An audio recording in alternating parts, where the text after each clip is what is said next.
partir de agora está sendo gravada essa nossa conversa, né? E fazendo de conta que a gente está começando agora, boa tarde para todo mundo, né? Essa, essa conversa nossa aqui eu vou jogar depois lá no meu canal, né? Vai ficar gravada lá. E a expectativa é que a gente possa, de alguma forma, ajudar vocês, né?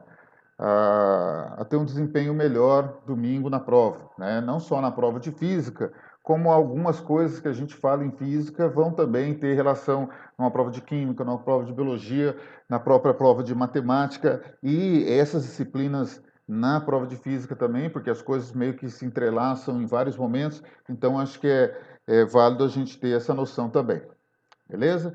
Então eu vou sair dessa tela aqui agora, né? E vou abrir a apresentação e, de novo, qualquer coisa, manda uma mensagem aqui no chat ou dá um oi aí que eu volto para essa tela aqui para poder acompanhar com vocês ou qualquer coisa do tipo. Beleza? Vamos lá. Opa. Então, beleza. Para a gente começar, eu não sei se alguém entre vocês aí estava ontem no SESC, ontem à noite, né? Quando a gente fez lá na nosso aulão de revisão. E algumas coisas que eu vou falar aqui, eu já falei ontem, vou me repetir e tal, mas eu acho que de toda forma são ideias importantes, né? Para você, ali na hora de você fazer a prova, na hora de você encarar uma questão, algumas coisas são muito úteis para a gente poder ter um desempenho melhor, não por aquilo que a gente sabe, da matéria que a gente estudou, mas algumas coisas que a gente precisa de nós mesmos, né? De atos que a gente faz na hora de encarar uma questão que vão ajudar a gente a ter um desempenho melhor, é independente da matéria, tá certo? No caso de exatas, né, e matemática, ciência da natureza e matemática, eu acho que é muito importante você ter certos cuidados específicos. A primeira dica, obviamente, é você ler e fazer a interpretação, né? Às vezes a pessoa lê por ler. E daí, nessa primeira leitura rasa, ele não entende, ele vai ler uma segunda vez. E aí ele vai prestar um pouco mais de atenção. E talvez nessa segunda ele não vai entender de novo, ele vai, e assim vai, tá certo? Então, desde o primeiro momento, desde a primeira leitura, faça isso de maneira mais concentrada, procurando interpretar a questão, para você não ter que voltar para ela. Porque, infelizmente, inclusive, o Enem tem essa característica de, às vezes, ter questões extensas, muito texto, e às vezes, se você já lê de uma forma descompromissada, você vai ter que voltar e ler de novo, é um tempo que você perde. Mas, principalmente, não é só o tempo que você tem que estar ligado, é o cansaço mental, né? Se você pensa que você vai fazer uma prova extensa como a prova do Enem e não vai chegar do meio para frente e já vai estar com a cabeça cheia, tá certo? Você está enganado, tá? Então, se você está ali fazendo a prova para valer, né, você tem que cuidar desse aspecto também de cansaço, tanto físico quanto mental. Então, ler questão várias vezes vai te causar esse cansaço, às vezes, desnecessário, tá certo? Outra coisa, né? Em física ou em matemática também, né, em química, faça um desenho daquilo que está sendo colocado na questão. Muitas vezes isso é possível. Então, se você fizer um desenho, às vezes você vai conseguir visualizar coisas que só na leitura do texto talvez você não consiga pegar, tá certo? Então, um desenho é fundamental. Ah, mas eu não sei desenhar direito. Ah, cara, você tem que começar uma hora, tá certo? Começar devagarzinho, fazendo uns desenhos meio feinhos, etc. Mas se te ajudar a entender melhor o que está acontecendo, obviamente já é vantagem, tá? Pensa nas fórmulas e coloca elas no papel, tá certo? Às vezes tem aluno que acha que consegue fazer tudo de cabeça, que ele não precisa fazer um desenvolvimento direitinho da questão, ele acha que fazer aquele processo começo, meio e fim é só para a redação que ele tem que fazer, nas outras disciplinas ele não tem que ter esse raciocínio de início, de meio e de fim de resolução de questão, tá certo? E em física isso é fundamental, tá certo? E sempre se começa escrevendo as fórmulas a partir dos dados, procurando saber o que a questão pede com clareza, para poder escolher também uma equação mais adequada. E nesse processo, você já dá uma olhada nas unidades de medida, se a questão vai exigir o sistema internacional, né, ou não vai, ou se por acaso tem 2, 3 sistemas de medidas misturados, né? Normalmente 2 sistemas são muito usados, um sistema, o sistema internacional e um sistema prático, por exemplo, misturar centímetro com metro, então isso é uma coisa que tem que ter cuidado, não adianta. Se você não tiver esse momento ali para poder conferir se está tudo ok, você fatalmente pode ser pego de surpresa mais para frente e ter que fazer tudo de novo, apagar e começar novamente e também de novo. É perda de tempo e cansaço mental, tá certo? Além do físico. E por último, né? Você acha que você terminou a questão? Volta lá na pergunta e vê se aquilo que você encontrou como resposta, o que você acha que é resposta naquele momento, é realmente o que está se perguntando na questão. Inclusive, vai ter um momento numa questão que a gente vai fazer aqui mais na frente, tá certo? Que às vezes as pessoas fazem erram a questão por conta da não obediência dessa dica número 4 aqui. Porque às vezes ela se deixa levar e às vezes a questão é montada para às vezes para isso mesmo e você só vai perceber o erro mais para frente quando você vai conferir o gabarito, etc. Mas você vai meio que na confiança que você está fazendo a coisa direitinho e às vezes você se decepciona. Tá certo? Tudo bem? Beleza. Então assim, no Enem, em geral, a gente tem algumas matérias, obviamente, que são mais cobradas, certo? Em geral, a gente tem essa divisão aqui. Outras matérias, obviamente, que não estão elencadas aqui, elas são cobradas também, mas numa porcentagem menor. Isso varia também conforme o ano, né? Então, aqui é um apanhado geral dos Enems aí de anos para trás. E você repara que a matéria de primeiro ano ali, que está lá no começo ali, a mecânica, 27%, quase um terço da prova é matéria de primeiro ano, que infelizmente às vezes a gente não tem um bom desempenho, né, por vários e vários motivos. Inclusive para alguns de vocês que fizeram o primeiro ano o ano passado, na pandemia, isso fica mais pesado ainda, tá certo? É algo que infelizmente vocês têm que acabar lidando num futuro próximo, né? Quando vocês estiverem fazendo para valer, porque alguns de vocês estão fazendo como treineiro, tudo bem, mas na hora que for fazer para valer, talvez isso possa pesar, e desde agora tenha essa noção para também fazer um terceiro ano legal, né, bem esquematizado, para que você, né, na segunda maior parte de cobrança aí, que é a eletricidade, que é do terceiro ano, você minimize esses problemas para poder dedicar um tempo depois para trabalhar as matérias, principalmente matéria de primeiro, que tem uma necessidade muito grande. Tá? E em terceiro lugar ali, né, mecânica, eletricidade, termologia, que é uma matéria de segundo, ondulatório, uma matéria de segundo, óptica, uma matéria de segundo. Então, quando a gente compara, né, você vê ali aqui, termologia 20% aproximadamente, ondulatória mais quase 20%, óptica 10%, aí já dá quase metade da prova em matérias do segundo ano, tá certo?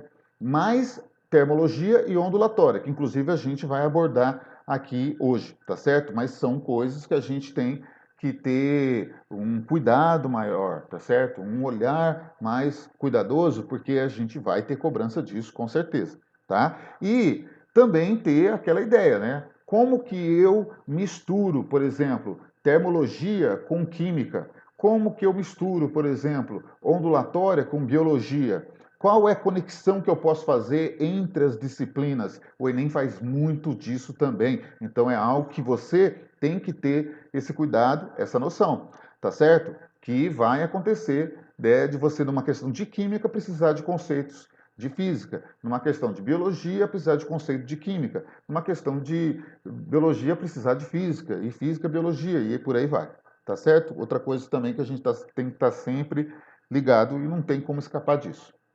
Fechou? Ok? Vamos lá. A gente vai gastar um bom tempo hoje aqui para resolver uma única questão. Mas a gente não vai fazer só uma, a gente vai fazer 4.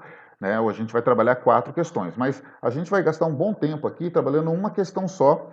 Ela não é uma questão do Enem. Né? Daí você fala assim, mas não é uma questão do Enem, para que a gente vai fazer? É porque, na verdade, essa questão ela vai misturar 3 matérias ao mesmo tempo, 3 matérias da mecânica de primeiro ano, e você viu que mecânica é muito cobrado, tá certo?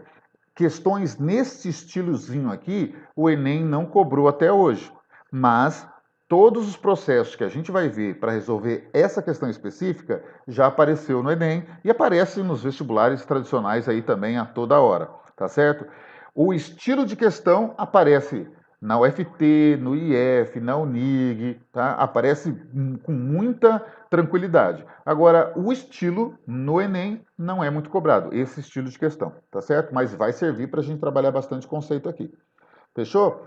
Me acompanha lá. A questão fala assim: um bloco de massa 3 kg, inicialmente em repouso, desliza sem atrito de A para B a partir de uma rampa de 5 metros de altura.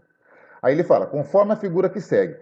E se ela não tivesse figura, você ia acabar tendo que desenhar essa situação para você visualizar melhor. Mas tem a figura que a gente vai ver daqui a pouco.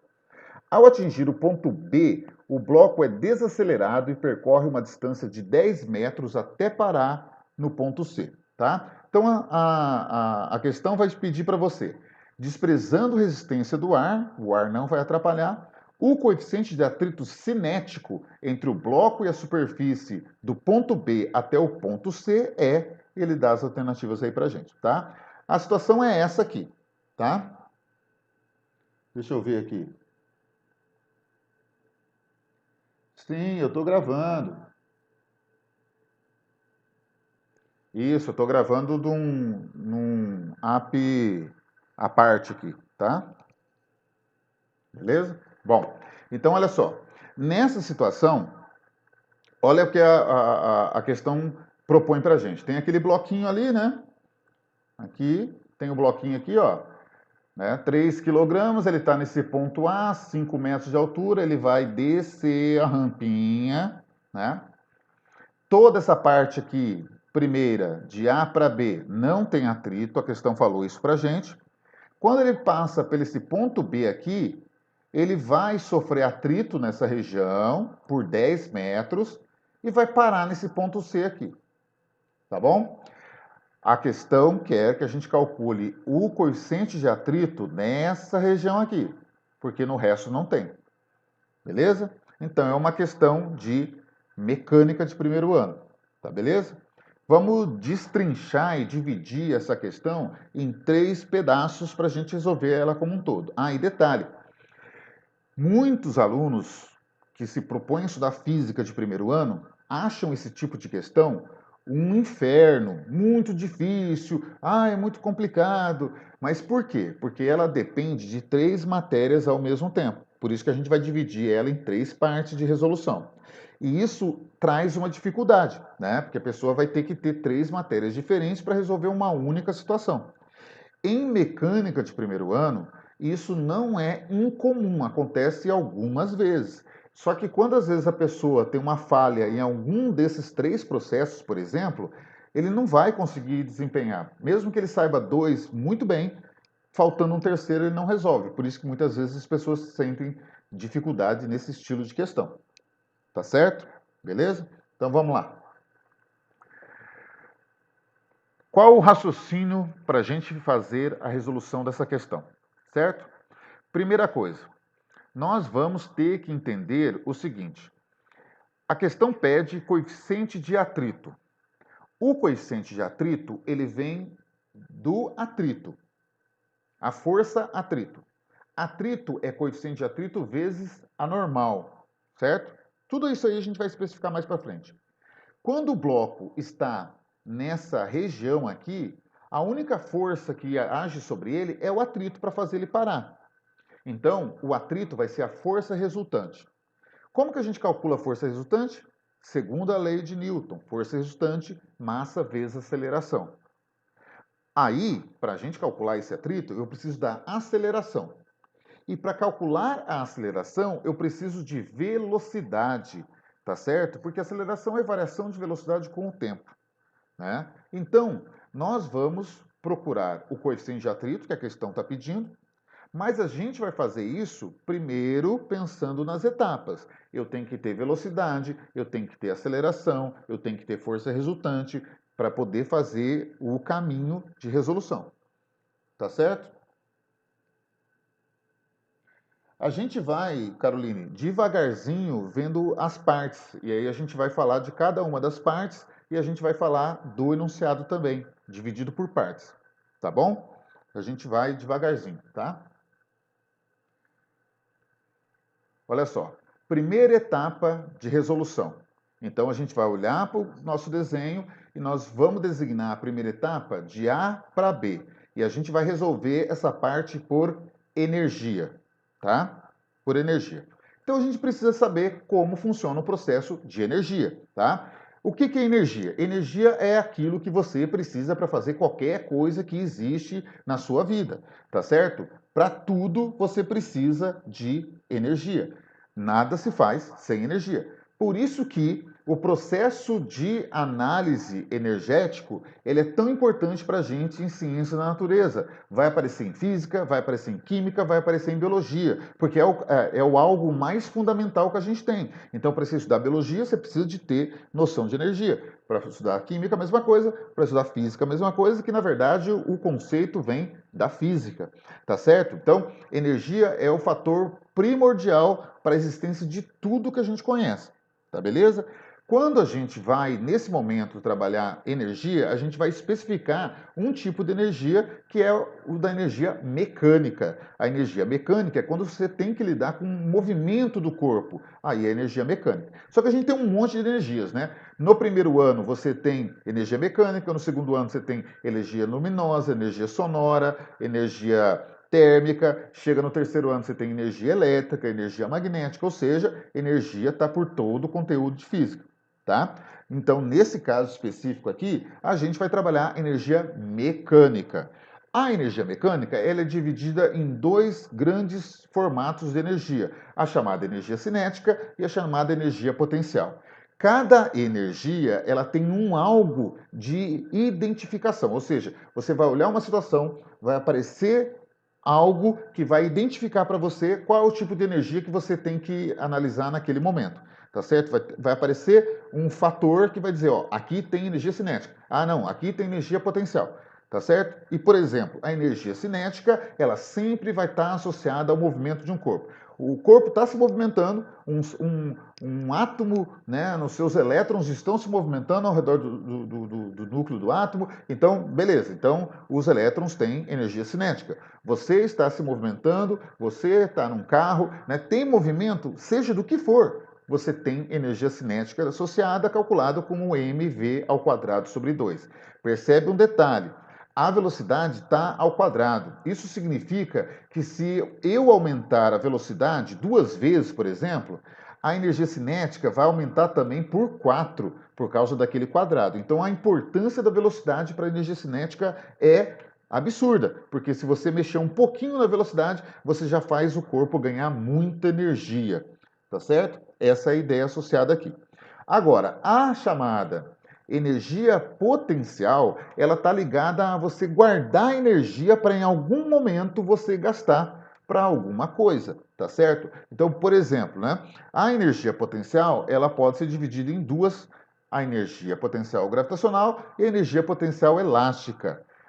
Como que você identifica que um corpo tem energia potencial gravitacional? É quando esse corpo está numa certa altura em relação a um nível que você está analisando, um nível de referência. Então, por exemplo, naquela figurinha ali, você tem lá o saltador aqui, ele está numa certa altura em relação ao chão, a água, melhor, né? Ele não vai saltar no chão, na água da piscina onde ele vai saltar. Então, essa altura que ele tem garante a ele uma energia que ele vai conseguir, obviamente, a partir daí, transformar em velocidade, em movimento, energia cinética.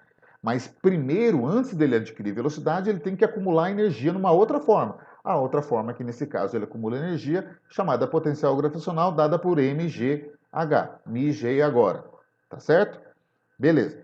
E a outra forma da energia potencial, outra forma da energia armazenada, é chamada energia potencial elástica, tá certo? Que quando você deforma uma mola, deforma um elástico, você consegue armazenar energia nessa mola ou nesse elástico, tá certo? E essa energia, ela depende de dois fatores. Ela depende da deformação da mola, que é o X. Quanto maior a deformação da mola ou do elástico, mais energia essa mola está acumulando. Essa é uma coisa bem simples de entender também, né?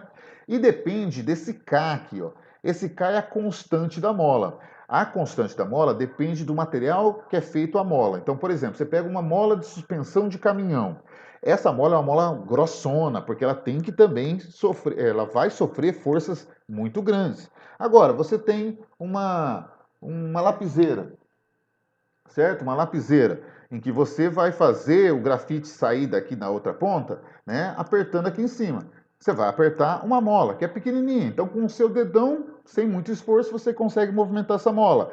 Esse K, para essa mola, é bastante pequeno, tá certo? Então, o K aí, ele vai representar o poder que a mola tem de resistir à deformação. Quanto maior esse poder, mais força você tem que dar para a mola se deformar.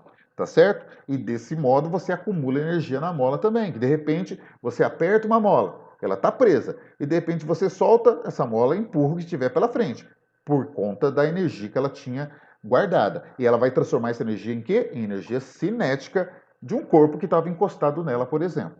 Tá certo? Esses são os 3 tipos de energia que vão formar a chamada energia mecânica lá do primeiro ano. Certo? Então, liberando o slide aqui.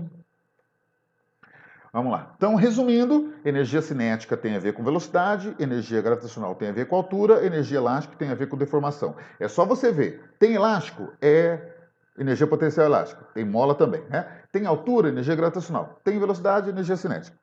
Tá? Fechou? Beleza. Agora, olha só. Quando a gente trabalha... Deixa eu ver aqui, alguém falou.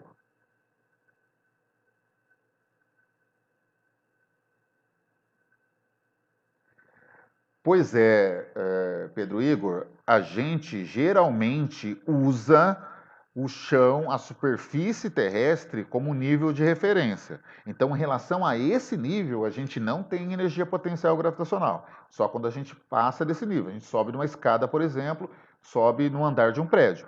Mas isso depende de onde você coloca a sua referência.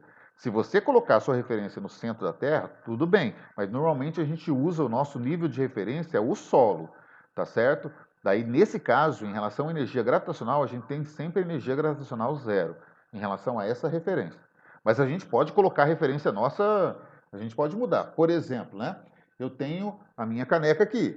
Em relação à mesa, porque tem uma mesa aqui, né? Em relação a essa mesa, a caneca não tem energia potencial gravitacional, mas em relação ao chão, mais abaixo, que tem, sei lá, 1 metro de altura, tem energia gravitacional. Então, a energia gravitacional depende do referencial. Aonde a gente colocar o referencial, a gente pode medir.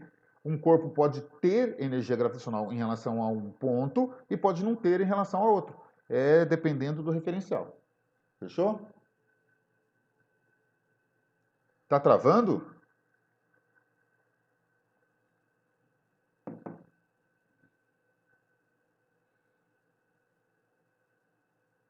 Um pouquinho, professor. Oi? Não, acho Eu não que sei se é a minha internet, acho que é a minha internet, então. talvez. Não, deve ser mesmo. Tá bom? Seguindo. Então, olha só. A energia mecânica, como qualquer outro tipo de energia, ela obedece à regra de Lavoisier, que todo mundo sabe, né? Na natureza, nada se perde, nada se cria, tudo se transforma, né? Ou seja, quando uma energia cinética vira energia potencial, ou energia potencial elástica vira energia cinética, essa mudança de uma energia para outra, ela deve ser integral. Mas isso na prática, não é bem assim, tá certo? Por exemplo, né? Eu bato minhas mãos aqui assim, ó. Esse som que é gerado, eu não consigo aproveitar, mas é uma parte da energia envolvida nesse ato que foi transformada a partir da minha batida, da batida da mão de uma mão na outra. Essa energia, ela não vai ser reaproveitada por mim nesse momento aqui. Eu, entre aspas, perdi essa energia. Ela foi para o ambiente. Eu não consigo retomá-la, tá certo? Então, essa situação que eu citei, a energia ela é conservada? Sim. Só que em algumas das energias que estão envolvidas nesse processo, eu não consigo reaproveitar no momento. Aqui a gente sempre vai acabar lidando com sistemas conservativos, onde as energias sempre se conservam, Eu acho que alguém chegou aqui, deixa eu liberar a entrada. Isso. Voltando aqui. Certo? Então, sempre na nossa vida a energia se conserva. Isso é fato, né, natural. Mas em alguns momentos que a gente trabalha na física, a gente pode considerar as energias sempre se conservando. Em alguns momentos as energias não vão se conservar, mas não quer dizer que a energia ela desapareceu. Ela só virou num formato, se transformou num formato que a gente não aproveita naquele momento.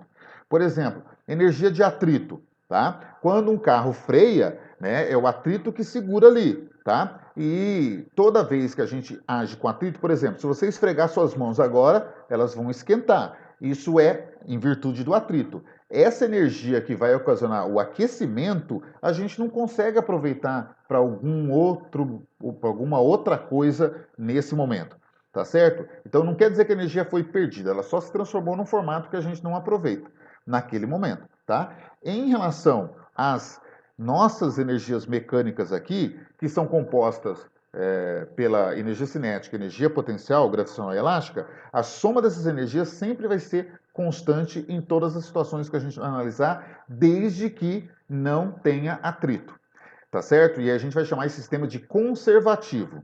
Ali na questão, a gente vai ter dois momentos. Um momento que a gente vai considerar conservativo, porque não tem atrito, e outro momento que não vai poder ser conservativo, porque tem atrito. A questão falou que tem. Então vai ser um sistema dissipativo. Tá certo? Mas no primeiro momento, a gente está na primeira parte da resolução, o sistema é conservativo. Tá? Sim, Pedro. De gravitacional em cinética, de cinética em gravitacional. Ela fica trocando, tá? Bem, seguindo. Então, olha lá na questão. A questão fala: um bloco de massa 3 kg inicialmente em repouso desliza sem atrito de A para B a partir de uma rampa de 5 metros. Tá certo? Então, essa parte em vermelho que a gente tem que tomar pé agora nesse momento. Então, vamos lá. O sistema é conservativo. Então, quer dizer que do ponto A para o ponto B, a energia mecânica vai se conservar. Certo?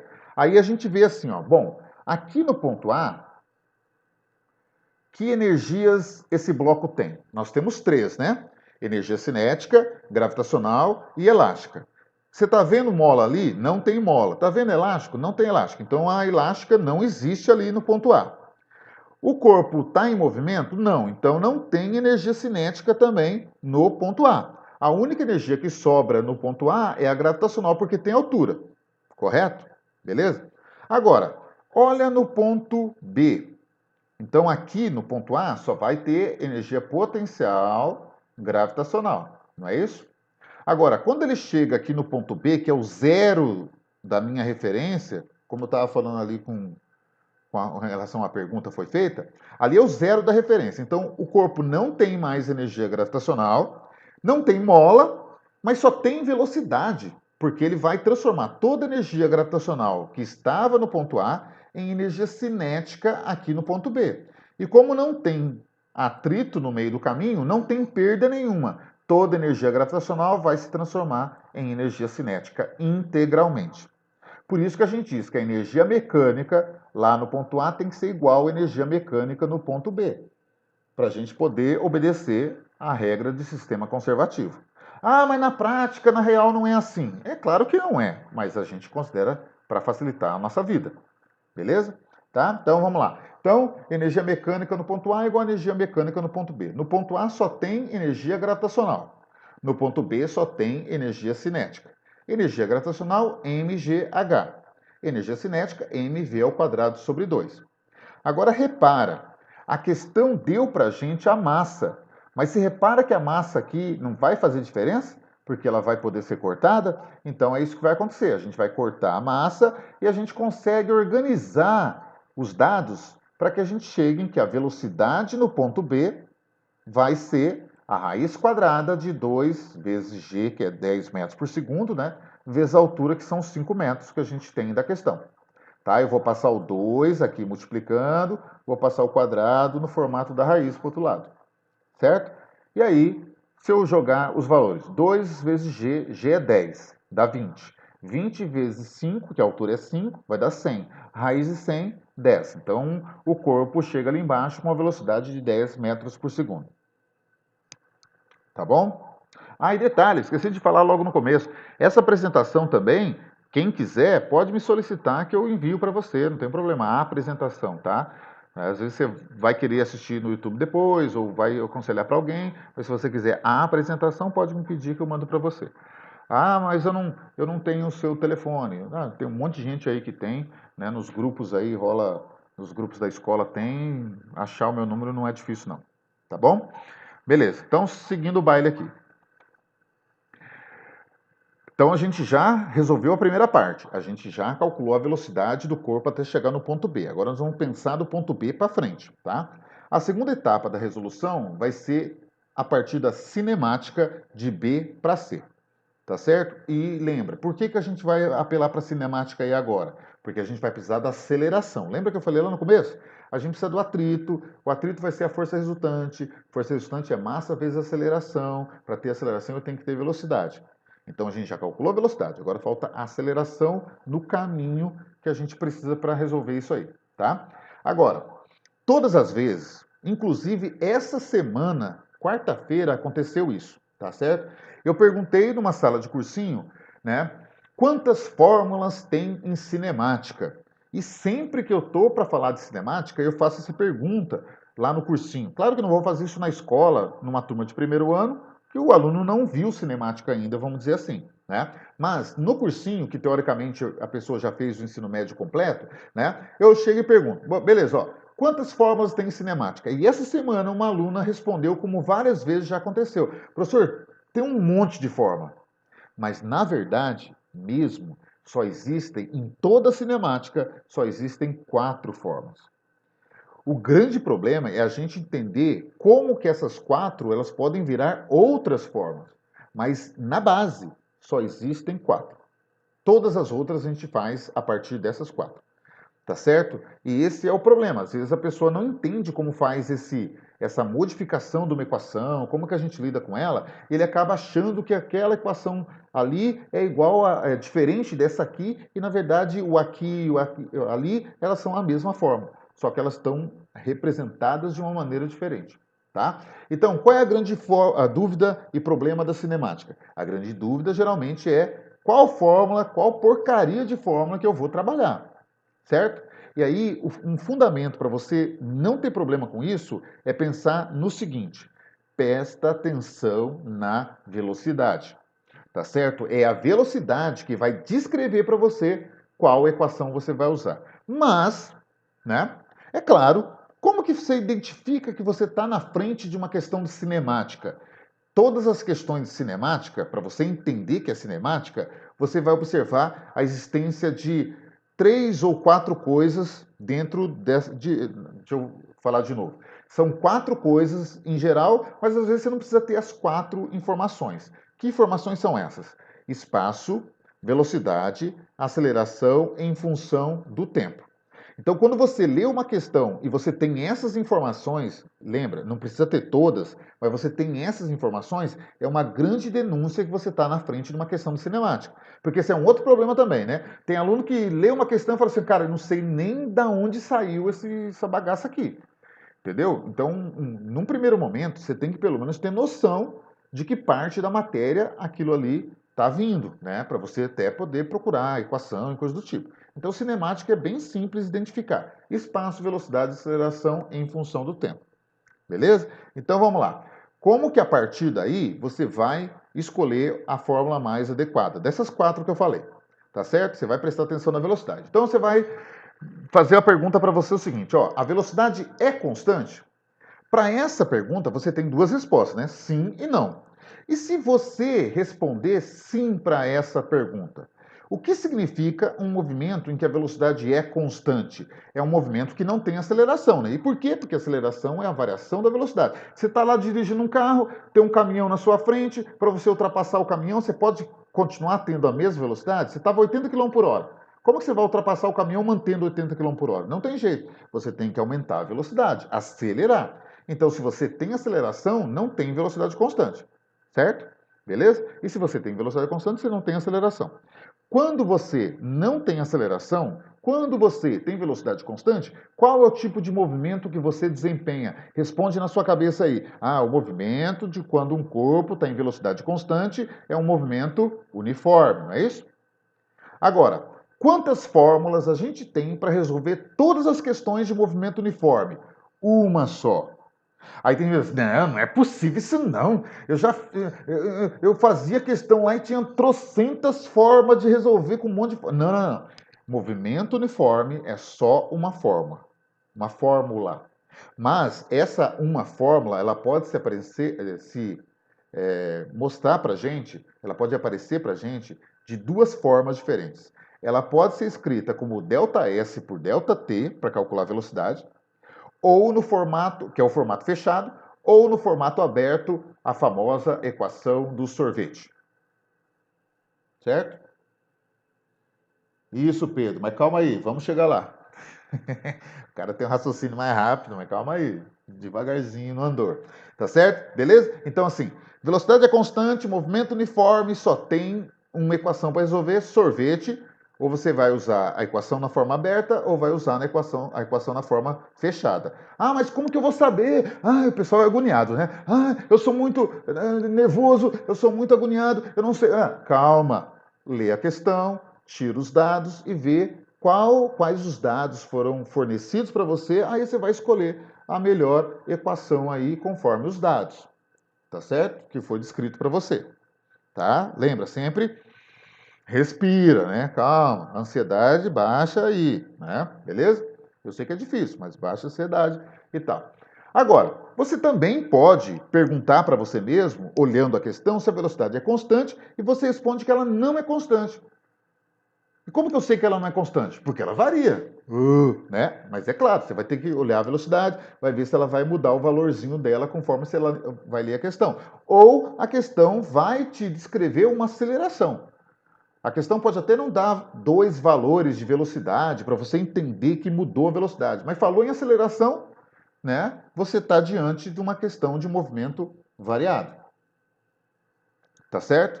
Movimento variado. Aí que vem o problema. Se nós temos só 4 fórmulas e a gente já usou uma para o movimento uniforme, sobram 3. E aí a gente vai ter que escolher entre essas 3 qual que a gente vai utilizar na situação. Fechou? E para isso, você vai ter que fazer isso aqui, ó. Você vai ter que se perguntar a respeito do tempo.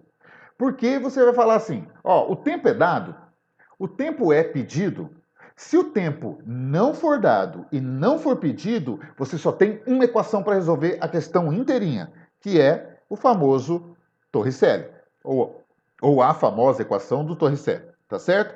V ao quadrado, V0 ao quadrado mais 2A delta S, tá certo? Mas, e se por acaso você perguntar para você mesmo, o tempo é dado? O tempo é pedido? E a sua resposta for sim, aí você tem duas opções, lembra?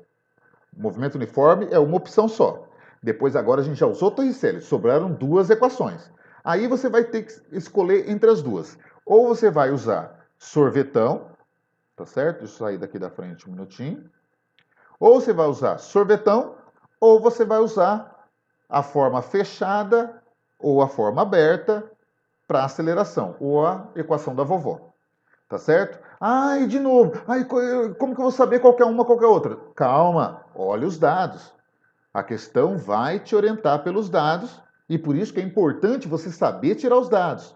Usar a simbologia correta. Tem gente que usa símbolo do jeito que quiser. Eu não quero usar A minúsculo, eu só escrevo em letra de forma, eu escrevo A maiúsculo que se exploda. Não é assim, porque você não vai encontrar aceleração com A maiúsculo em lugar nenhum, é invenção da sua cabeça.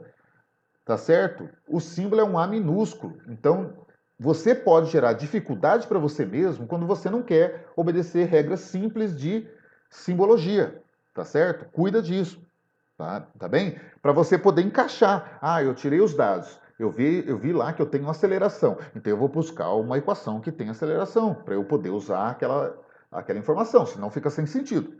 Fechou? Beleza? Então, assim, você vai ter que decidir a equação a partir da velocidade, o que acontece com ela, e depois, se for o caso, pensar sobre o tempo. Tá bom? Bem, então voltando na questão, E aí eu vou perguntar, tá tudo bem até agora? Você está me acompanhando? Tá certo? Tá tudo bem? Posso seguir? Tem alguma coisa que você quer me perguntar antes da gente continuar? Tá tudo bem? Beleza, então. Qualquer coisa me grita. Tá lá. Voltando na questão. A parte importante agora é aqui, né? Ó. É aqui, ó. Ao atingir o ponto B, o bloco é desacelerado, ou seja, ele vai frear e percorre 10 metros até parar no ponto C. Beleza? Então agora a gente vai pensar nessa parte. Como ele vai desacelerar, como ele vai frear, como ele vai modificar a velocidade diminuindo, é cinemática. Tá bom? Beleza? Então, olha só, vamos lá. Beleza, então ele vai andar 10 metros de B para C, velocidade em B. A gente calculou na primeira parte, vale 10 metros por segundo. A velocidade em C vale 0, né? Porque ele vai parar e você vai ter que calcular a aceleração. Certo? Esses 10 metros aqui é o quê? Esses 10 metros é uma distância, né? Que aqui a gente está chamando de delta S, né? Uma variação de posição. Tá? É quanto que ele se desloca entre os dois pontos. Fechou? Beleza. Então, na nossa cabeça, né? Você então já entendeu que é um movimento variado sem o valor do tempo. Você vê que não teve tempo em lugar nenhum na questão referindo-se a tempo. Então, você vai fazer o quê? Qual equação você vai usar? Pegou? Beleza? Como o Pedro Igor falou, você vai calcular por Torricelli. Sem tempo, irmão. Fechou? Então, agora é só jogar na fórmula, tá? V ao quadrado, V0 ao quadrado, mais 2A delta S, tá? V ao quadrado é 0 ao quadrado, né? Aí eu coloquei tudo B e C, só para deixar certinho, né? 0 é igual a 10 ao quadrado, que é a velocidade em B, mais 2 vezes A delta S, que é 10 metros. Fazendo as continhas aí, a gente tem uma aceleração de menos 5 metros por segundo ao quadrado. Aí é aquela coisa, a interpretação do negativo é porque está freando, é óbvio, né? Tá certo? Vai sair automático. Só que a gente vai mais para frente um pouco ter que abolir esse menos, a gente vai ter que deixar ele de lado e daqui a pouco a gente vai ver por quê. Tá bom? Ok? Então fechamos duas partes de 3. E como eu disse no começo, imagina que alguma dessas partes você não domina, você não faz nada na questão. Né? Se você dominar só a primeira e a segunda, chega no terceiro você trava. Se você não dominar a primeira, você nem começa a questão. Tá vendo a complicação da coisa? Tá? Beleza, mas não é difícil. É só você entender como que o caminho se desenvolve, tá bom? E a última parte é dinâmica. E aí a gente fecha uma tríade muito importante na parte do primeiro ano, em suas matérias. Cinemática, dinâmica e energia. Tá certo? Essas três formam um tripé poderoso para que a gente possa, num segundo ano, num terceiro ano, desenvolver o nosso processo melhor. Tá certo? Eu estou fazendo segundo ano e não vi cinemática em lugar nenhum, não vi dinâmica em lugar nenhum, mas tem alguns conceitos que estão na sua cabeça, tá certo? Que você nem percebe, mas contribuem para o seu processo dentro do segundo ano que você adquire no primeiro. E na falta deles, talvez você nem perceba que as suas dificuldades às vezes vêm disso. Tá beleza? Então vamos lá. Dinâmica. A dinâmica é a parte da física que a gente estuda as forças, né? O que é força? Força é uma coisa, um ente físico que vai caracterizar uma ação. Quando um corpo age sobre outro, ele faz isso a partir de uma ação e essa ação envolve a utilização de uma força. E sempre então que você falar de força, você vai unir essa ideia a um verbo. Puxar, empurrar, esfregar, atrair, repelir. Quando você aciona um verbo, né, para caracterizar a ação de uma força, de uma situação, você está lidando nessa situação com uma força, tá certo? Que um corpo executa em outro. Tem uma ação e uma reação. Lembra da terceira lei? Tá certo? Então, para um corpo agir sobre outro, né, o corpo ter a ação sobre o outro tem que reagir no um. E essa ação e reação é feita a partir de uma troca de forças.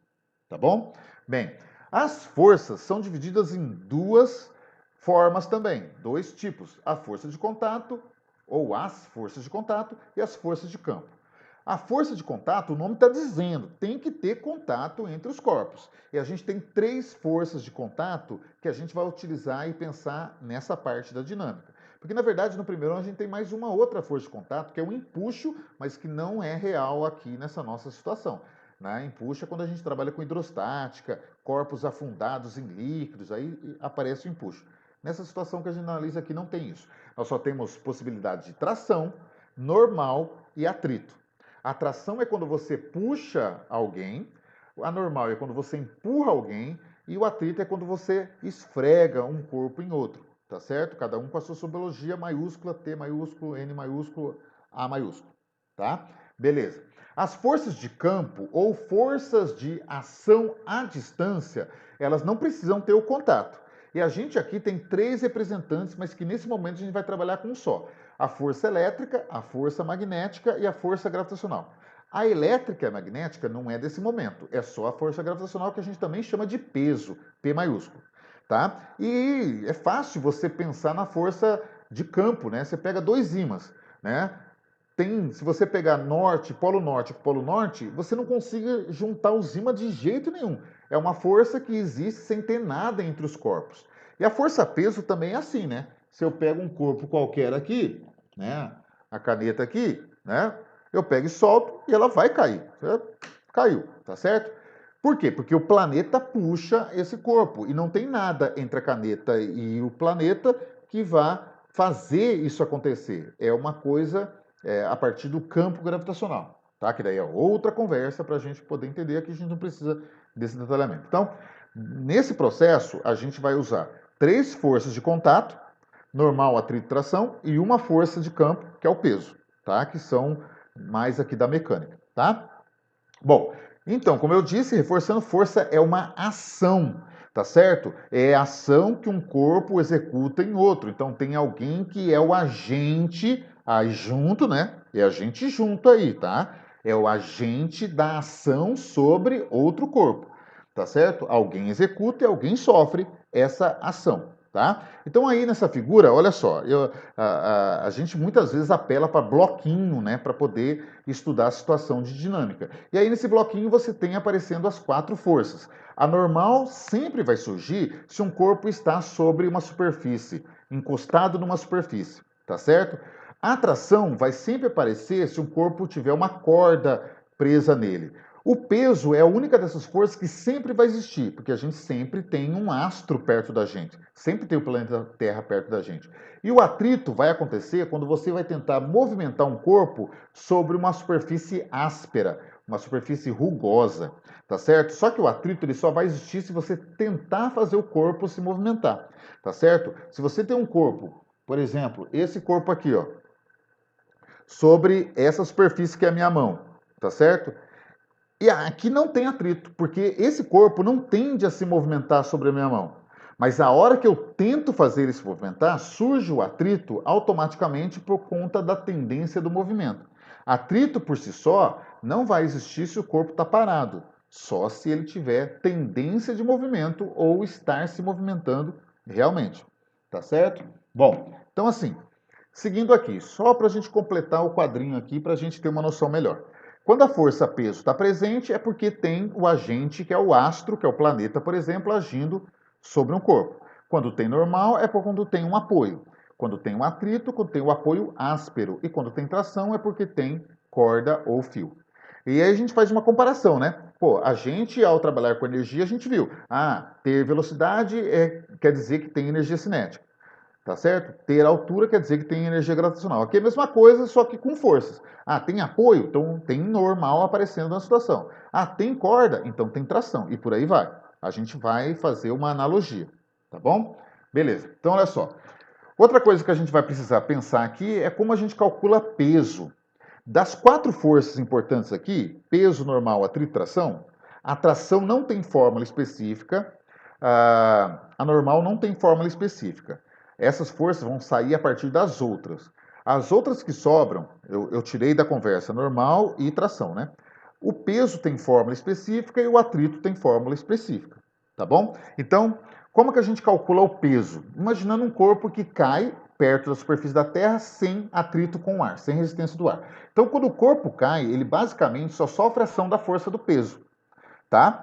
Quando a gente trabalha com dinâmica, é fundamental que a gente lembre da segunda lei de Newton, força resultante, massa vezes aceleração. Então, como esse corpo aqui, essa bolinha que cai, só tem o peso agindo sobre ela, então peso, né, vai entrar como força resultante, a massa vezes a aceleração que o corpo tem enquanto cai próximo da Terra, que é a chamada aceleração da gravidade, que no caso da Terra vale 10 metros por segundo ao quadrado, aproximadamente.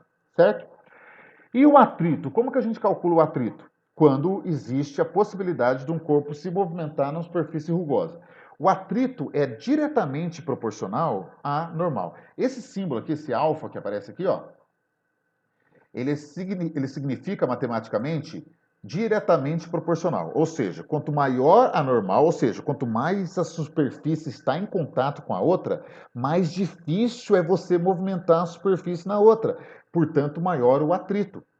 Você consegue ver isso agora aí. Se você pegar simplesmente encostar a mão e esfregar, é uma coisa. Agora, se você apertar uma na outra, se você tentar esfregar, vai ser mais difícil, porque proporcionalmente o atrito aumenta. Ou seja, conforme a normal aumenta, que é esse apertão de uma superfície na outra, o atrito aumenta também. E para a gente transformar matematicamente uma proporção numa igualdade, a gente acrescenta uma constante física. Aí a gente faz o aparecimento da equação.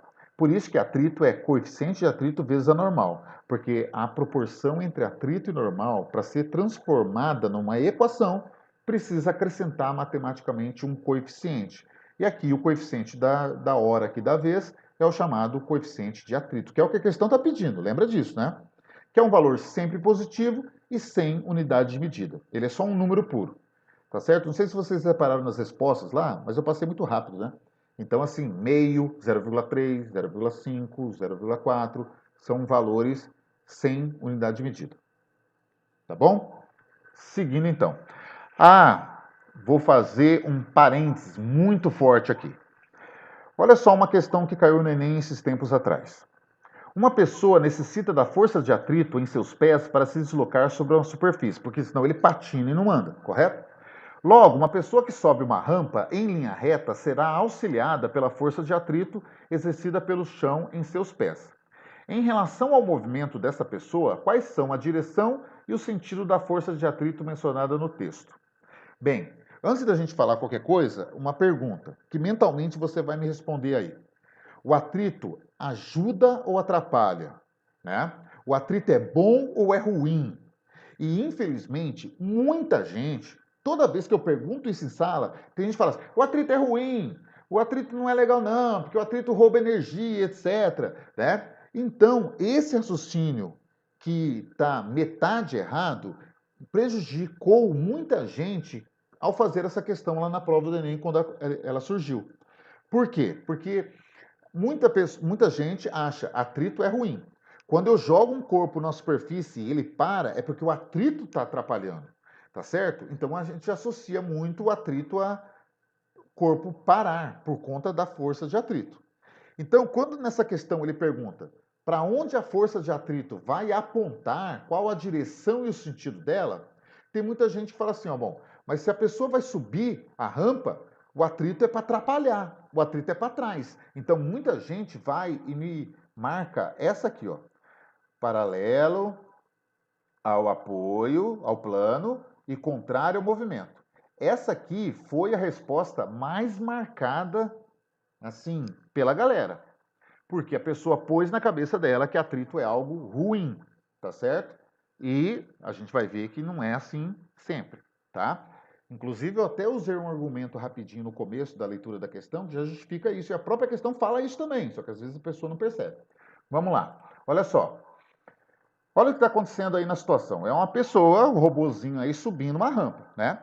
Para ele poder subir a rampa, ou para você poder andar, você tem que apertar o chão para trás, empurrar o chão para trás, tá certo? Agir sobre o chão para trás. E o solo, o chão, a partir do atrito, vai reagir e te empurrar para frente. É ação e reação. Então, para que você possa andar, para que você possa subir uma rampa, para que você possa nadar, Entendeu? Para um passarinho voar, para tudo acontecer, tem que existir uma ação e uma reação no movimento. Então, quando você anda, você empurra o chão para trás e é o chão que te empurra para frente. Até bem porque, aí voltando, se você tenta andar no gelo, você vai sentir dificuldade, porque o gelo tem um coeficiente de atrito pequenininho. Entendeu? Então você vai sentir, você vai ter mais facilidade de patinar do que conseguir andar de fato. Tá certo? Então, nesse caso, o atrito é bom e necessário para que te empurre para frente e você consiga andar para frente. Tá certo? E aí a gente tira dessa situação uma ideia importante. Ó. Quando o corpo que você está analisando o movimento, ele é inanimado, tá certo? Que nem o celular aqui, ó. Ele não vai se movimentar sozinho por ele mesmo. Ele é inanimado. Nesses casos, ao empurrar o celular por uma mesa, ele vai parar na frente. Então, nesse caso, o atrito atrapalha. Mas se um corpo é chamado automovimentado, como nós, a gente se movimenta sozinho. Aí o atrito é necessário para a gente conseguir se movimentar, certo? E a resistência do ar, ela sempre vai atrapalhar. Então, tira um pouco da sua cabeça a ideia de que atrito é algo ruim. Sim, é algo ruim, ok, mas não é todas as vezes. Para geração de movimento, é necessário que o atrito exista entre os corpos que estão se relacionando. Tá certo? Então, no caso, aqui a nossa resposta é a letra C. A direção e o sentido da força de atrito é paralelo ao plano e no sentido do movimento, senão a pessoa não se movimenta na ideia de subir o plano inclinado da rampa. Certo? Parênteses fechado, só para ilustrar ali do ser paralelo, tá? Beleza? Parênteses fechado, voltamos na questão. Ó, então essa é a situação que a gente tem na última parte da resolução. Você tem lá o corpo passando pelo ponto B, né? Com velocidade 10 metros por segundo que a gente calculou na primeira etapa. Deixa eu apagar aqui isso. Tá? Calculamos a velocidade, o corpo andou 10 metros, parou aqui, calculamos a desaceleração dele. Agora olha só para o bloquinho, ó. O bloquinho tem 3 forças aplicadas nele. Por que eu sei que ele tem 3 forças? Porque tem o planeta, então tem o peso. Tem o apoio, então tem a normal. Tem o atrito, porque a superfície é áspera. A questão está exigindo isso da gente. Tá certo? Mas olha só o que acontece. A normal e o peso acabam se anulando. E por quê? Porque elas têm mesmo valor numérico e elas estão em sentidos contrários. Para quem lembra vetores, vetores no sentido contrário de mesmo valor acabam se anulando. Então, nesse caso, o bloquinho ele não vai sair voando pela ação da força normal. E ela não vai quebrar o apoio pela ação da força peso. E por que essas duas coisas não acontecem? Porque normal e peso acabam se anulando. Essas forças não vão deixar de existir. A ação das duas vai acabar se cancelando a todo momento. Ou seja, nesse caso, a única força que sobra é o atrito. E o atrito passa a ser a força resultante nessa situação. Certo? Então, voltando aqui, a gente quer calcular o coeficiente de atrito agora. Certo? Então vamos lá. O atrito, então, é a força resultante. Como a gente calcula o atrito? Como a gente calcula a força resultante? O atrito é coeficiente de atrito vezes a normal. Lembra ali que a gente definiu. E a força resultante é massa vezes aceleração. Agora, olha o seguinte. Apareceu um módulo aqui, tá vendo? Aqui, um módulo aqui, ó, na aceleração. E por que apareceu? Porque a força resultante, ela é um vetor em que ela só assume valores positivos, tá certo? E por quê? Porque quem dá o sinal, ou melhor, quem dá o sentido é a ideia do referencial, tá certo? Então, normalmente, quando a gente trabalha com força resultante massa vezes aceleração, essa aceleração sempre vai entrar com valor positivo, porque a força resultante é um vetor também e sempre é positivo. Por isso que a gente colocou o módulo aqui. Além do que, lembra, o coeficiente de atrito sempre é positivo. Se a gente entrasse com um sinal negativo da aceleração, que a gente fez o cálculo lá pela cinemática, a gente teria um coeficiente negativo, que também não fecha com a situação necessária aqui. Tá certo? Então, seguindo, a normal é igual ao peso, né? A gente cancelou. Peso é massa vezes a gravidade, só fazendo substituição. De novo, vê que a massa aí é cortada, tá vendo que a massa não foi utilizada em nenhum momento da questão, tá certo? E a gente tem então que O coeficiente de atrito é a aceleração que a gente calculou dividido pelo g, que vale 10 metros por segundo ao quadrado sempre, né? Então, o nosso coeficiente vai ser meio. E a gente termina a questão a partir daí, já que ele quer o coeficiente. Tá certo? Então, o que que fica disso aqui? Ó, a gente, numa questão só, nós trabalhamos cinemática, dinâmica e energia, que é o tripé principal de todo o primeiro ano do ensino médio. Então, se você entende dessas três coisas, tudo que a partir daí aparecer, você vai dar conta de analisar. Fechou? Terminando essa aqui, você quer me perguntar alguma coisa sobre essa questão? Tem alguma coisa que não ficou claro? Porque a gente agora vai mudar de matéria. Tem alguma coisa que você não pegou? Ou a gente pode seguir?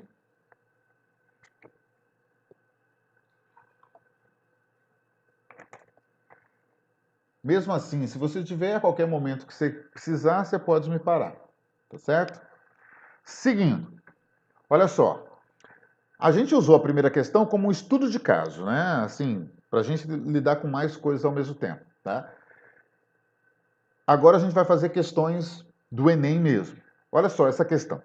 O exame de ecografia consiste na visualização de imagens dos órgãos e tecidos internos, bem como da rede vascular ou do fluxo sanguíneo produzidas pelo processamento de ondas sonoras refletidas. A vibração de um cristal de quartzo produz uma onda sonora com frequência além do limite audível, um ultrassom, que se propaga até a área ser examinada. Tá? Ao longo de todo o trajeto seguido pela onda até a referida área, tá vendo que é um textão, textão, textão? A onda sofre inúmeras reflexões parciais nas superfícies das diversas estruturas através das quais é transmitida, retornando ao aparelho, o chamado transdutor, que converte tais ondas em imagens bidimensionais. Dentre as características do ultrassom, deixa eu sair da frente aqui. Dentre as características do ultrassom relacionadas a seguir, aquela que permanece constante durante toda a sua propagação é. Aí tem as alternativas aqui, que eu não vou ler agora, a gente vai ver depois uma por uma, tá? Aqui a gente chegou no assunto ondulatório, tá? Que tem muita coisa para ser falada. O Enem cobra muito também, tá certo? É regular a cobrança de ondulatória, tá certo? Todo ano tem. Você não vai ter questões de mecânica declarada todos os anos no Enem. Mas ondulatória você tem todos os anos. Tá certo? Beleza? Então, a gente tem um monte de coisa para falar. Eu vou simplificar no mínimo aqui para a gente poder resolver essa questão, mas tem muita coisa que a gente pode falar e que também pode ser cobrado no Enem. Tá certo? Vamos lá. Algumas definições importantes para a gente começar.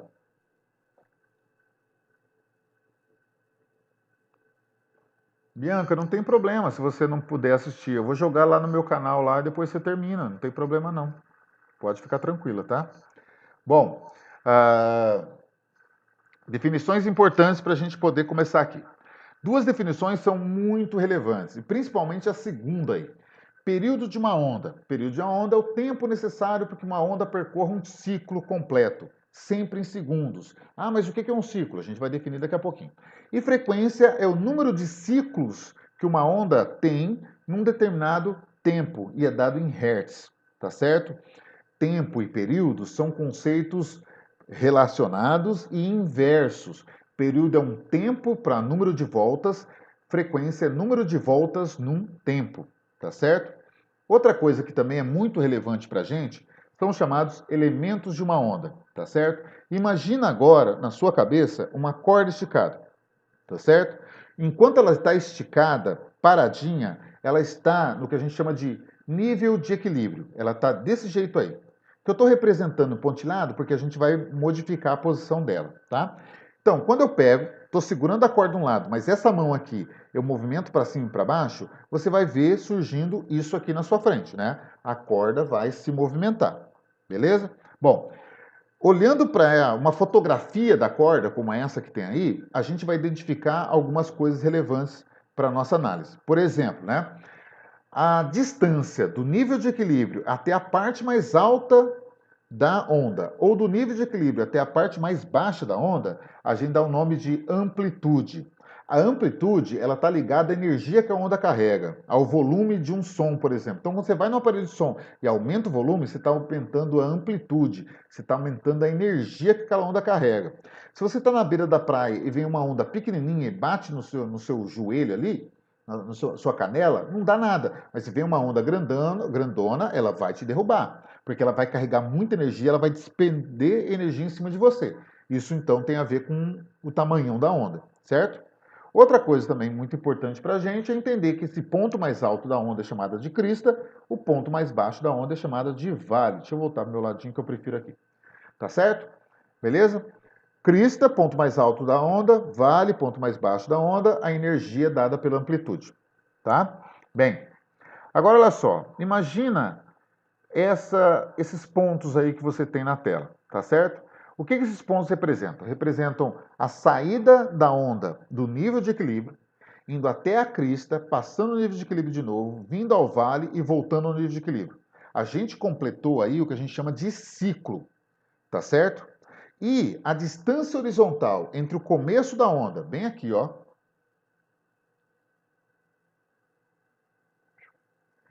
entre o começo da onda, bem aqui, e quando ela finaliza, bem aqui, essa distância horizontal percorrida pela onda tem um nome. O nome disso é comprimento da onda, ou de onda, que é simbolizado por um Y de ponta cabeça, aí, que é a letra grega lambda. Essa distância é muito importante para a gente. E não é só medida em termos de começo e fim de onda, também é medida em quaisquer pontos consecutivos na onda, como, por exemplo, de uma crista até outra crista e de um vale até outro vale, tá certo? E aí a gente tem a noção de ciclo completo. Então, a distância percorrida por uma onda num ciclo é comprimento de onda. O tempo que uma onda leva para percorrer um ciclo é o período. O número de ciclos que ocorrem num determinado tempo é frequência. Tá? Então, a ideia de ciclo, de comprimento de onda aí é muito relevante no estudo da ondulatória. Certo? Bom, outra coisa que é muito importante é a gente trabalhar bem a equação fundamental. Essa equação aqui, o V lambda F, V em lambeferida, aqui, ó, essa é a equação fundamento de todo ondulatório. Tudo acaba precisando trabalhar com essa equação, tá certo? Que é formada pela velocidade da onda, pela frequência que ela vibra e do comprimento de onda que ela percorre, certo? Agora, a gente tem relações matemáticas entre esses fatores que a gente vai daqui a pouco falar, são as chamadas relações de proporção, e elas têm também dependência de coisas. Falando melhor, a velocidade ela depende de algo para poder funcionar do jeito que funciona. A frequência também, isso a gente chama de relação de dependência. Então, por exemplo, a frequência de uma onda depende da fonte. Então, de novo, aquela corda esticada. Eu sou a fonte de onda. Eu estou segurando a corda aqui. Eu começo a movimentar a minha mão assim, aparece uma onda na corda, uma ondinha aqui. Mas se eu movimento mais rápido, vai aparecer mais ondas no mesmo tempo. Então, quem está definindo a frequência, que é o número de ondas que aparece, sou eu. Eu sou a fonte. Então, a frequência depende de mim, tá certo? E a velocidade? A velocidade vai depender por onde a onda vai caminhar. Então, se a onda caminha por um material que é pouco denso, vai ter uma dificuldade diferente de quando a onda anda para um material bem mais denso. A diferença de densidade vai determinar a movimentação da onda por dentro desse material, tá certo? Seja o que for, seja ar, seja água, seja o que for, tá certo? Então põe na sua cabeça. Frequência depende da fonte, FF, tá certo? E velocidade depende do meio, depende da densidade do material. Aí você fala, mas tem três termos: velocidade, comprimento de onda e frequência. Você falou que a frequência depende da fonte, a velocidade depende do meio, e o lambda? O lambda ele se adapta ao que acontece com os outros dois. Tá certo? Aí se um aumenta, o que acontece com o lambda? Se o outro diminui, o que acontece com o lambda? Então, isso aqui é relação de proporção. Tá certo? Que é muito importante, que é da matemática, que ajuda muita gente em física em vários momentos. Tá certo? A gente hoje vai trabalhar esse tipo de coisa algumas vezes. Então, ó, frequência. Se a gente imaginar uma onda de frequência constante, se por acaso eu aumentar a velocidade, o lambda tem que aumentar também. Por quê? Porque eles, na equação, eles se dividem. Se eu pegar o lambda de um lado, se eu pegar o lambda aqui, ó, e passar para o outro lado da equação, ele passa dividindo, né? Porque ele estava multiplicando. Então, duas grandezas que se dividem são diretamente proporcionais. É meio contraintuitivo, né? Como que eles se dividem e eles são diretos? É porque é assim mesmo. Se a velocidade diminui, o comprimento de onda diminui também. Se a velocidade aumenta, o comprimento de onda aumenta também. Certo? São diretamente proporcionais. E aí se dividem na equação. Agora, e se por acaso você mantiver a velocidade constante? Como o lambda e a frequência estão se multiplicando, aí eles são inversos. Então quer dizer que se por acaso a frequência diminui, o lambda tem que aumentar para poder manter a velocidade constante. Então velocidade, ou melhor, lambda e frequência são inversamente proporcionais para manter a velocidade constante. Tá bom? Beleza. Então vamos analisar a questão de novo, né? A questão fala assim, ó. A onda sofre inúmeras reflexões parciais nas superfícies das diversas estruturas através das quais é transmitida.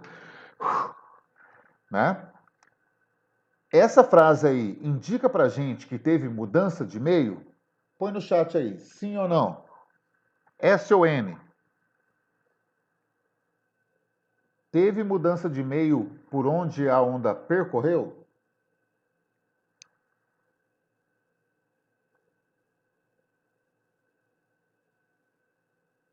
Não tenha medo de errar, não.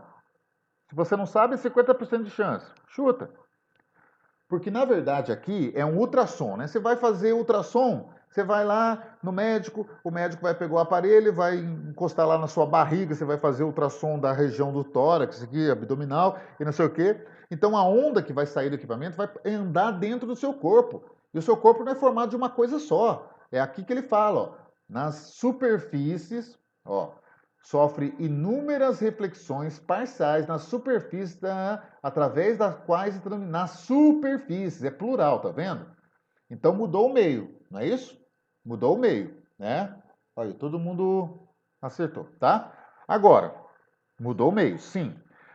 Agora, a vibração de um cristal de quartzo produz uma onda sonora com frequência muito além do limite audível, ultrassom. Mudou a fonte?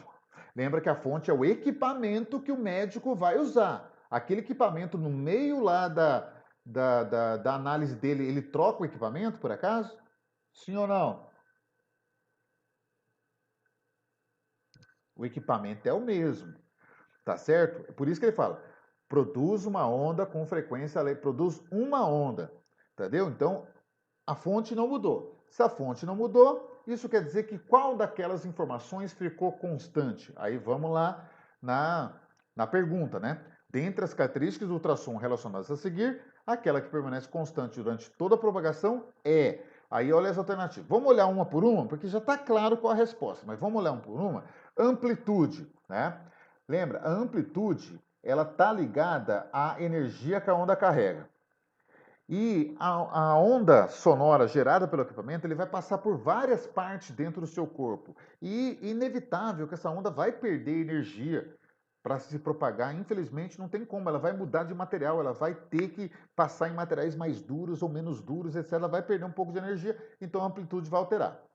O comprimento de onda vai alterar. Por que vai alterar? Porque a velocidade altera. Porque se tem mudança de material, tem mudança de velocidade. Se tem mudança de velocidade, tem mudança de comprimento de onda, porque ele se adapta. Lembra? A intensidade tem a ver com amplitude, porque tem a ver com energia também. Então, esses dois termos, eles estão completamente ligados. Então, até por exclusão, a resposta correta aqui é a frequência. Mas é pensando que a frequência depende da fonte e a fonte não alterou. Tá bem claro isso? Qual parte, Rafaela?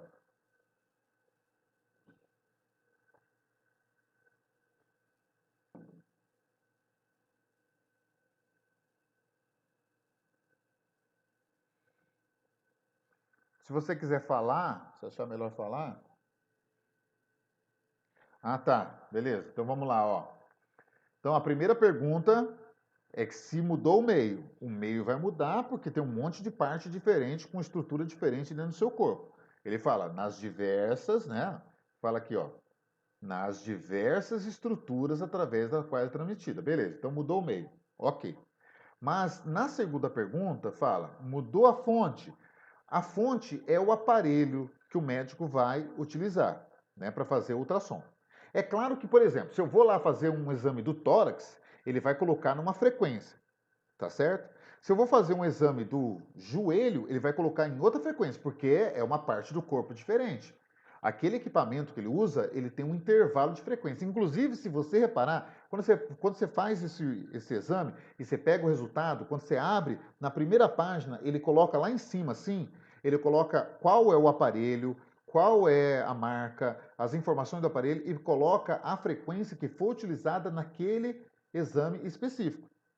Tá certo? Daí, se você fizer a ultrassom de uma outra parte do corpo, for comparar, você vai ver que é diferente as frequências. Mas dentro daquele exame, a frequência fica constante. Tá certo? Fica sempre a mesma. Tá? Por isso que mudou a fonte? Não mudou a fonte. E se não mudou a fonte, a única coisa que a fonte acaba interferindo é a frequência. Então, na questão aqui, a gente tem a frequência como sendo constante. Por nada. Valeu. Tá? Fechamos essa. Vamos para outra aqui na sequência. Vai ser mais rápido agora, tá? É comum nos referirmos a dias quentes como dias de calor. Muitas vezes ouvimos expressões como hoje está calor, hoje o calor está muito forte, quando a temperatura ambiente está alta, principalmente aqui na nossa região, né? No contexto científico, é correto o significado de calor usado nessas expressões? Eu não vou ler as alternativas, porque a gente vai ver a parte da teoria e depois a gente volta nas alternativas, como a gente fez nas outras questões, tá bom? Então vamos lá. Aqui a gente vai lidar com calorimetria, a parte de estudos de calor do segundo ano do ensino médio, tá certo? O que é calor, né? Primeira coisa que a gente tem que pôr na nossa cabeça, o que faz aquelas frases ali no meio da questão estarem erradas, né? É que calor é algo que você vai ter quando você tiver dentro de um sistema ao menos dois corpos com temperaturas diferentes e na nossa vida, na natureza, no universo, não existe nada que não procure o chamado equilíbrio térmico. Ou seja, o que é equilíbrio térmico? Os corpos atingirem a mesma temperatura.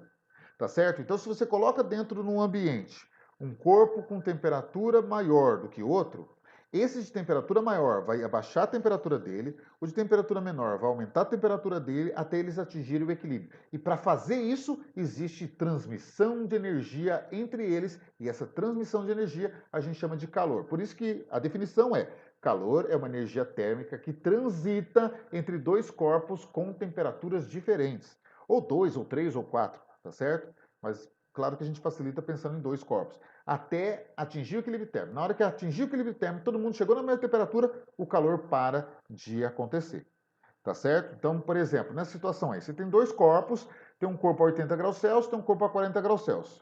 Né? Naturalmente, vai fluir energia do corpo A para o corpo B até que os dois cheguem num equilíbrio térmico. Aí eu vou fazer uma pergunta retórica aqui, mas olha só. Numa questão como essa, quando a gente pergunta assim, ó, qual é a temperatura de equilíbrio? Tem um corpo 80, outro corpo é 40. Qual é a temperatura de equilíbrio? Tem gente que crava 8 mais 4 dá 12, 12 por 2 dá 6, temperatura é 60. Tá errado. Tá certo? Por vários motivos está errado. Você não pode fazer médias de temperatura para chegar na temperatura de equilíbrio. Tá certo? Uma coisa é uma coisa, outra coisa é outra coisa. Temperatura de equilíbrio depende dos materiais que compõem os corpos. Às vezes eu tenho um material muito isolante, um material muito condutor, isso interfere. Eu preciso saber a quantidade de cada um, entendeu? Então é simplificar demais fazer uma média. Você não pode fazer a média. Na verdade, você pode numa única condição, de você ter a mesma substância, na mesma quantidade, isolado do ambiente externo. E aí você tem a média. Mas isso não vai acontecer na 99,99% das situações que você vai analisar. É difícil alguém te dar isso de bandeja, assim, que é só fazer uma média, tá certo? Não é assim. Mas como que faz? Beleza, então a gente vai ter que dar uma aula só de como faz para achar a temperatura de equilíbrio, tá certo? Que aqui a gente não vai ter esse tempo. Mas não é difícil, não. Mas é só que não é o momento aqui agora. Fechou? Mas se você precisar, você pode me procurar, que eu tenho aula para isso. Inclusive lá no meu canal tem aula que eu trabalhei com o pessoal do segundo ano aí, tem aula que fala sobre isso. Tá bom? Beleza. Então, assim, Coisa que para a gente prestar muita atenção. Calor é uma coisa que a gente transmite de um corpo para o outro. Calor a gente não tem. Calor é algo que a gente passa, mas a gente não tem. Porque quando está na gente, a gente chama de energia interna do corpo. Só no momento que a gente transfere que o nome vira calor. Então, a frase aí que também está na questão, estou com calor, né? O dia ainda hoje está muito quente, está muito calor. Não, isso está tudo errado. Corpos não prendem calor, não têm calor. Corpos transferem calor ou recebem calor. Tá certo? Então, como que o calor vai se transmitir entre corpos? A gente pode fazer transmissão de calor de 3 formas diferentes: através da condução, através da convecção e através da radiação. A condução, ela vai ocorrer mais especificamente quando você tem corpos sólidos na situação. A convecção vai acontecer mais quando você tem fluidos, líquidos e gases na situação. E a irradiação é uma que acontece com sólidos, com líquidos, com gases, mas é a única que vai acontecer quando não tem matéria nenhuma. Por exemplo, no espaço, que é o vácuo completo. Tá certo? Então a gente costuma associar que a condução acontece com matéria sólida, a convecção acontece com matéria fluida, líquidos e gases, e a irradiação, perdão, acontece quando não tem matéria nenhuma. Mas acontece quando tem matéria, mas é a única que acontece quando não tem nenhuma matéria, que é o vácuo, por exemplo. Então, nessa imagem aí você tem tudo acontecendo. Você tem material sólido se aquecendo por condução, material líquido se aquecendo por convecção, o ambiente se aquecendo por radiação, porque aquela fonte térmica que está ali debaixo da panela esquenta o ar também. E esse aquecimento vai por irradiação. Tá certo? Nós esquentamos o ambiente na volta da gente. A gente perde calor para o ambiente na forma de irradiação. Por isso que a gente tem que estar sempre se alimentando para não morrer por falta de energia, para manter a temperatura interna dentro de um padrão aí. Porque a gente perde energia naturalmente para o ambiente. Tá certo? Beleza. Agora, voltando na questão. Vamos ler item por item. Item A. As expressões dadas na questão estão certas? Sim, pois o calor de um corpo depende de sua temperatura. Tá tudo errado aqui, mas o pior de tudo é isso aqui, ó. Calor do corpo. Corpo não tem calor, ele tem energia interna, tá certo? Então a letra A tá fora.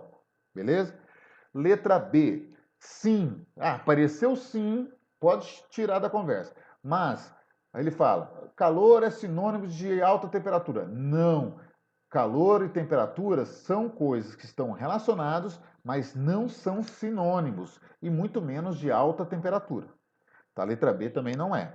Letra C é a definição, né? Pelo amor de Deus. Não, pois o calor é energia térmica em trânsito. É a pura e mais simples definição. Os caras colocaram uma questão assim no Enem, é só a definição. Aí você fala assim, como que os caras fazem isso? Porque existem questões que são feitas só a partir de definição mesmo, tá certo? É o que a gente chama no Enem de questão básica. Não quer dizer que ela seja fácil. Essa aqui é fácil, mas não quer dizer que ela seja fácil. Ela quer dizer que ela vai cobrar definição de você. E essa questão faz certinho, belezinha. Tá? As outras são erradas, mas vamos lá, comentando. Letra D, não, pois o calor é uma quantidade de energia térmica contida no corpo. Se associou calor a coisa guardada, contida, está errado. E letra E, não, pois o calor é ditamente proporcional à temperatura, mas são conceitos diferentes. Não é proporcional à temperatura. Uai, mas se eu dou calor para o corpo, ele não esquenta? Nem sempre. Sabe por quê? Porque a gente tem 2 tipos de calor diferentes. A gente tem o calor sensível, você lembra disso? E tem o calor latente. O calor sensível, ele realmente vai ser dado para mudar a temperatura de um corpo.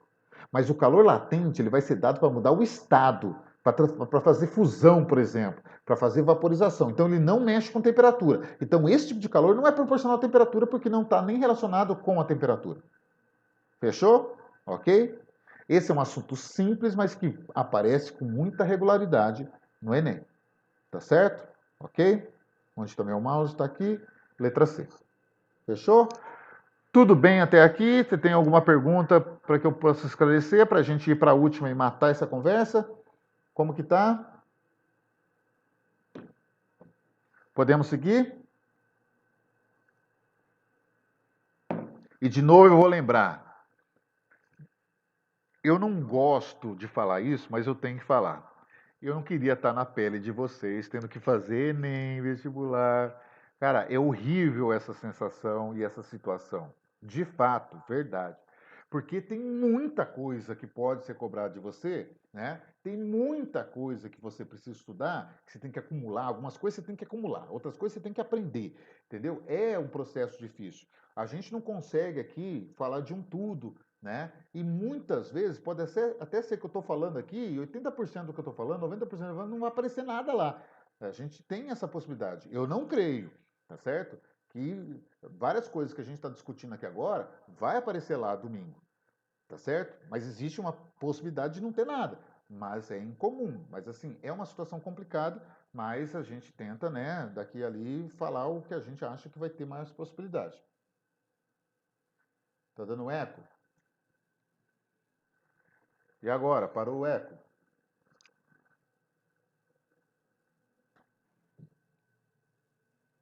Beleza, então.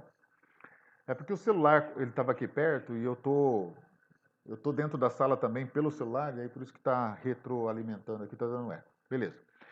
Vamos lá para a última. A última, como não poderia deixar de ser, é uma questão de eletricidade, que não tem jeito, cara. Não tem como se admitir uma prova de física do Enem e não ter eletricidade. Não tem como. Não tem como errar. Inclusive, eu vou falar uma coisa para vocês que eu falei na aula, no aulão no Sesc ontem, né? Que essa semana que passou aí, teve gente, né, professores de redação que foram entrevistados falando assim, ó, eu acertei o tema da redação, eu trabalhei o tema da redação igualzinho com meus alunos em sala, eu acertei, e os caras falaram assim, pô, tu é foda, tu é bonzão, não sei o que lá. Cara, eu fico bravo porque a gente de física, e eu especificamente, e outros colegas também, a gente fala todos os anos o que vai cair na prova. E ninguém fala que a gente é foda, que a gente merece ser entrevistado, ganhar prêmio, não sei o quê. Não sei o quê. Não, mano. Entendeu? É claro que é uma brincadeira, que é uma coisa completamente diferente, tá certo? É muito mais difícil você acertar o tema da redação do que você sair, saber do que vai ser cobrado da prova de física, mas só para brincar e te mostrar que, na verdade, todo mundo tem condição de saber do que vai cair. E se esforçar para trabalhar aqueles conceitos que sabe que vai acontecer, tá certo? Entendeu? Então vai cair questão de ondulatória? Vai cair questão de cinemática?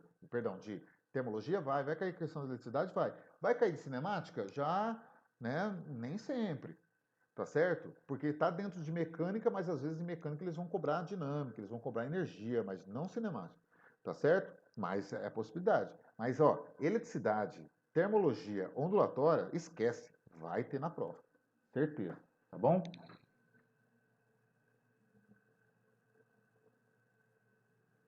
Uai, Mariana, tadinho de mim. Mas vamos lá, seguindo o baile.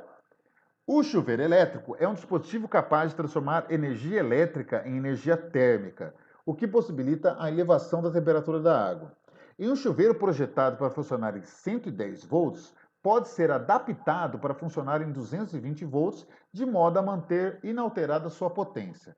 Uma das maneiras de fazer essa adaptação é trocar a resistência do chuveiro por outra de mesmo material e com o A, tá certo? Aí tem as alternativas que a gente vai analisar depois, tá? Não vamos ler aqui agora.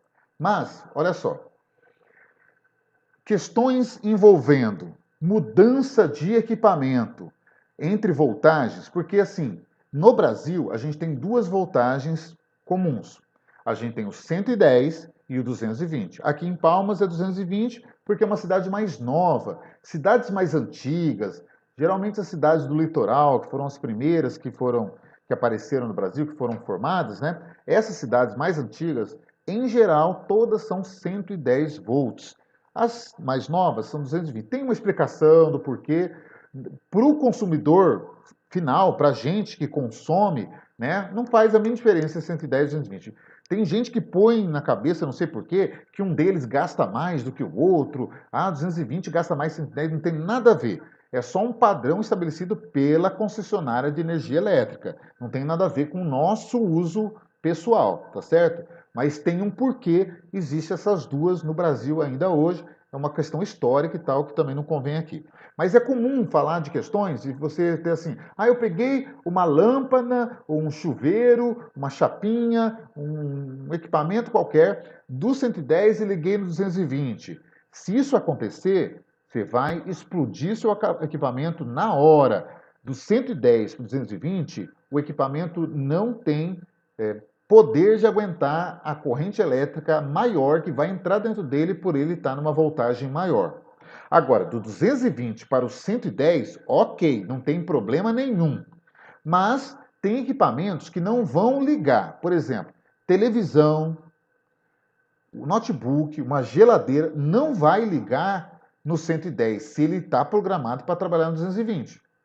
Tá certo? E alguns outros equipamentos, como chuveiro elétrico, ferro de passar, sanduicheira, chapinha de cabelo, lâmpada incandescente, esses equipamentos eles vão ligar, mas bem mais fracos do que o normal. Tá certo? Beleza? E não se deixa levar, que a gente vai discutir isso mais para frente, na ideia de que um é 110, 220, então se eu pegar o 220 e ligar o 110, ele vai funcionar pela metade. Não vai pela metade, ele funciona bem mais fraco até que a metade. A gente até vai discutir como que vai ser isso, tá bom? Beleza? Então, assim, esse tipo de questão vai aparecer com regularidade, tá bom? Bastante questões que tem.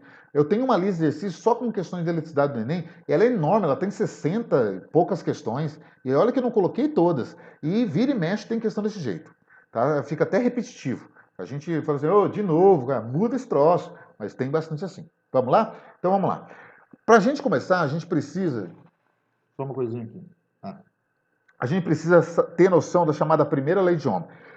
Toda a dinâmica é baseada nas leis de Newton, né? Primeira lei, lei da inércia. Segunda lei, força resultante. Terceira lei, ação e reação. Não existe nada na vida que não obedeça às leis de Newton. Em termos elétricos, não tem nada que não obedeça às leis de Ohm. Primeira e segunda lei. Tá certo? Beleza? A primeira lei, ela relaciona a voltagem do seu sistema elétrico, que no caso palmas é 220, a corrente elétrica que um equipamento precisa para poder funcionar e a resistência que ele oferece à passagem de corrente.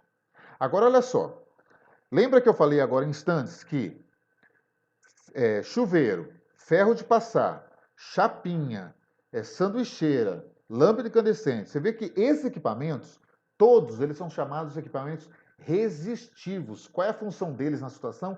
Esquentar. Então, esses equipamentos oferecem alta resistência à passagem de corrente, que é esse Rzinho na equação aí, tá bom? Então, esses equipamentos chamados resistivos, a função deles é esquentar, é transformar energia elétrica em energia térmica, tá certo?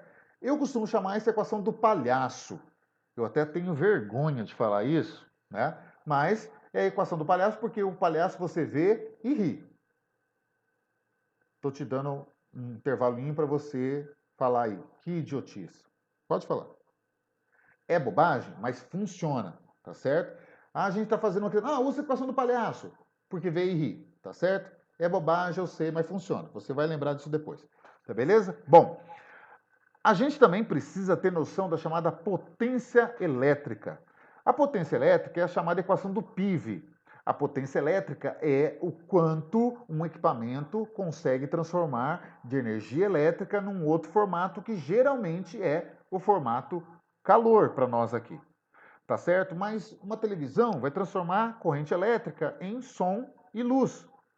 Tem uma potência para isso. A geladeira vai transformar energia elétrica em resfriamento. Tem uma potência para isso. Um ar-condicionado também. Tá certo? Um motor de carro também tem a potência do motor, transformar a energia química da explosão da gasolina em energia cinética do movimento do carro. Tá certo? Então, potência tem a ver com a capacidade de transformação de energia de um equipamento. E a potência elétrica, especificamente, depende da corrente elétrica que o equipamento precisa para funcionar e da voltagem que ele está ligado, que, de novo, em palmas 220. No motor de carro é 12 volts, a bateria do carro é 12 volts. Uma pilhazinha, deixa eu ver, geralmente tem pilha aqui nessas gavetas. Hoje não tem, só porque eu preciso. Uma pilhazinha dessas que a gente usa em alguns aparelhos, controle, por exemplo, né, é 1,5 volt, tá? Tudo depende da aplicação. a equação do PIV ela é muito importante para a gente fazer os nossos cálculos, principalmente de consumo elétrico, de custo elétrico, tá? Agora, tem certas situações que, por exemplo, se você olhar aqui a equação do PIV, ela funciona só para você calcular potência tendo corrente e voltagem. Mas vai que a questão que você está analisando não tem corrente, mas ele te deu resistência no lugar da corrente. Então, se você juntar a equação do PIV com a equação do palhaço, você consegue chegar na equação do V ao quadrado sobre R. E está vendo que você não precisa da corrente. Em contrapartida, se por acaso você tiver uma situação que você tem resistência e corrente, mas não tem voltagem, sabe lá Deus, mas não tem voltagem, o que vai acontecer? Você vai conseguir usar uma equação que independe da voltagem, que é o RI ao quadrado.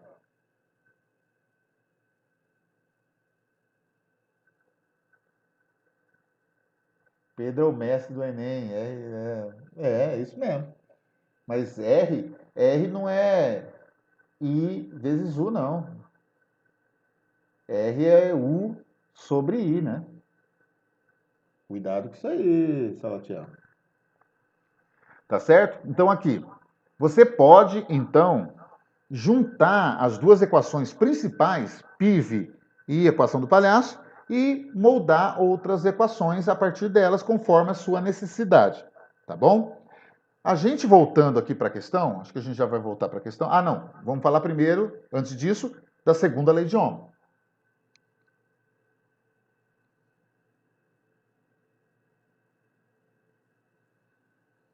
Tá bom. Então, a segunda lei de Ohm, ela é necessária para quê?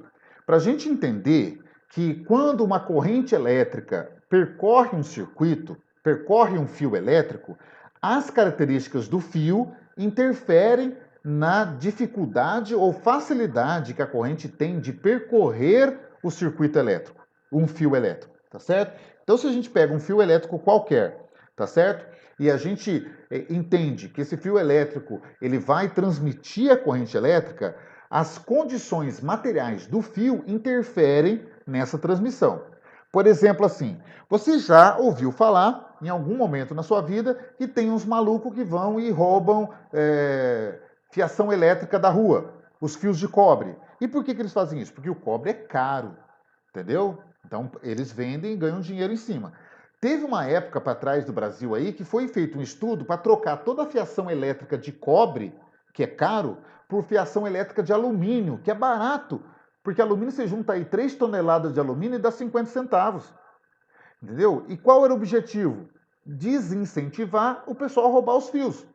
Mas eles foram perceber com os estudos que o fio de alumínio, quando a corrente passa por dentro dele, ele resiste mais à passagem de corrente e ele se esquenta mais também, uma coisa chamada efeito Joule. Então a gente perde energia por aquecimento com o alumínio mais do que com o cobre. O cobre também se esquenta, mas menos.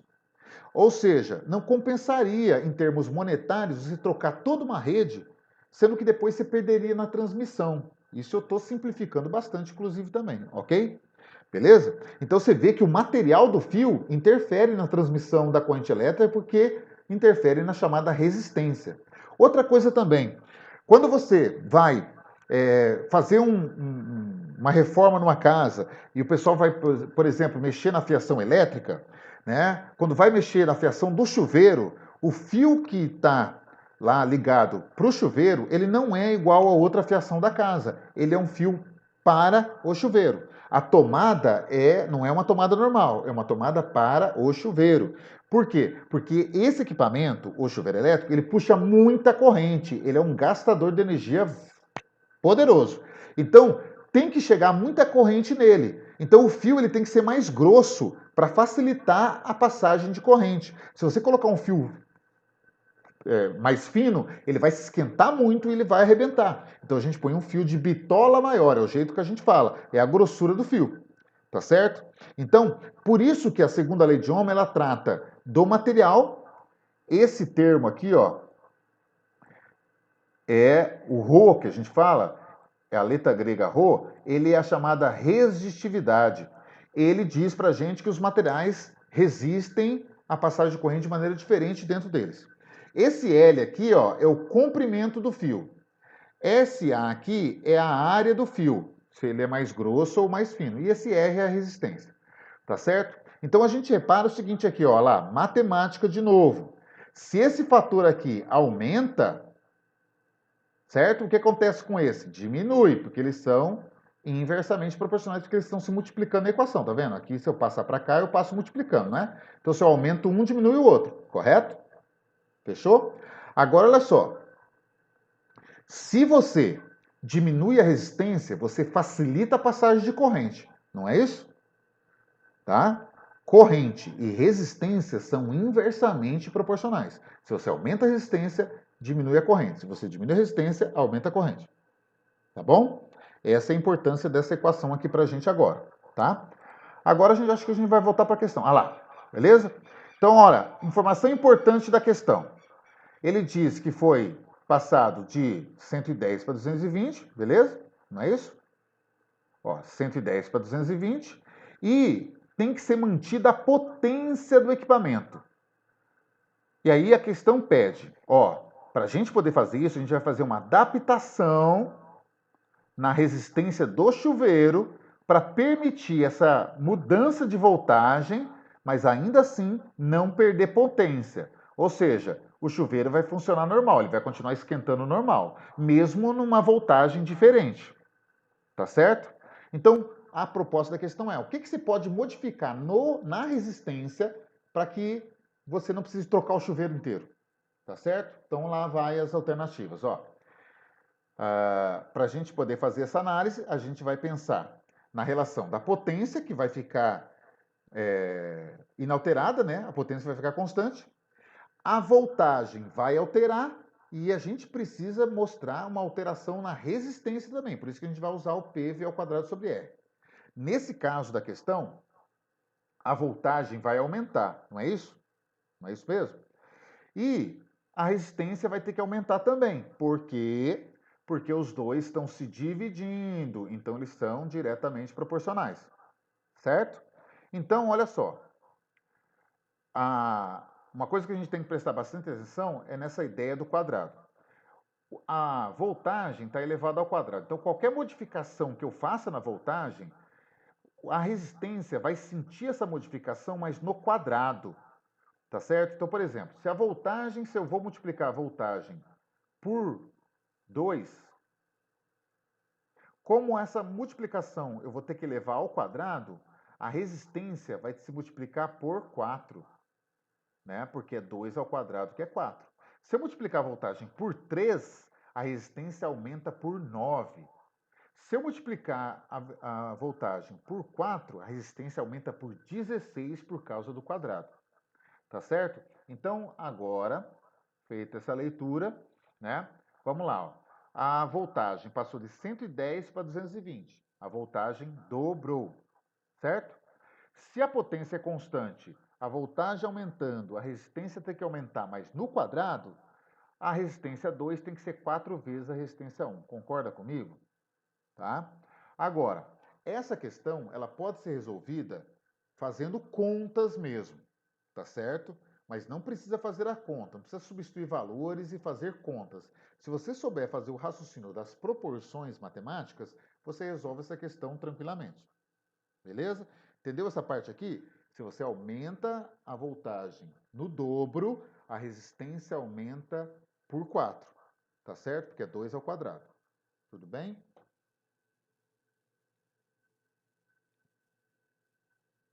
Ixi, os caras estão discutindo de ar magnético, não sei o quê. Os caras estão viajando ali, né? Vamos lá. Então, olha só. As alternativas. O dobro do comprimento do fio. Metade do comprimento do fio. Metade da área. Quádruplo da área. Quarta parte da área. Tem gente que, olha só, presta muita atenção nesse processo aqui agora. Tem gente que chega nesse raciocínio aqui, o cara chegou nessa conclusão, né? Ele chegou aqui, ó, beleza, o R2 é 4R1. E sabe o que ele faz? Quando ele para aqui, ele olha lá para a questão e faz o quê? Ele faz isso aqui, ó. Ele marca aqui, ó. Mas espera lá. A pergunta não é sobre a resistência, é sobre a área. Mas, olha só, momento de prova, brother, você faz coisa que depois você vê e duvida que fez. Fala assim, não, cara, não fiz essa bobagem aí, não. Entendeu? Momento de prova é momento especial. E dependendo do momento da prova, lá dentro da prova, a gente já tá com a cabeça cansada, a gente tá com o corpo doendo, né? A gente já não tá normal. E às vezes você chegou ali, R é 4, não sei o que, você olha a resposta 4, vai, marca e passa para frente. E aquilo que eu falei lá nas dicas iniciais, chegou no resultado, olha a pergunta de novo, entendeu? Está correspondendo ao seu resultado aquilo que foi perguntado ou as alternativas? Não está correspondendo? Então calma e vai procurar aquilo que está correspondendo. Então, a gente está procurando na questão uma modificação na área. A gente já chegou na modificação da resistência. Então, não é a letra D, mas agora olha só, olha a nossa análise aqui, né? Pela segunda lei de Ohm, tá certo? Se você aumenta a resistência, o que acontece com a área? Diminui, não é mesmo? Então, se a resistência multiplicou por 4, a área vai dividir por 4.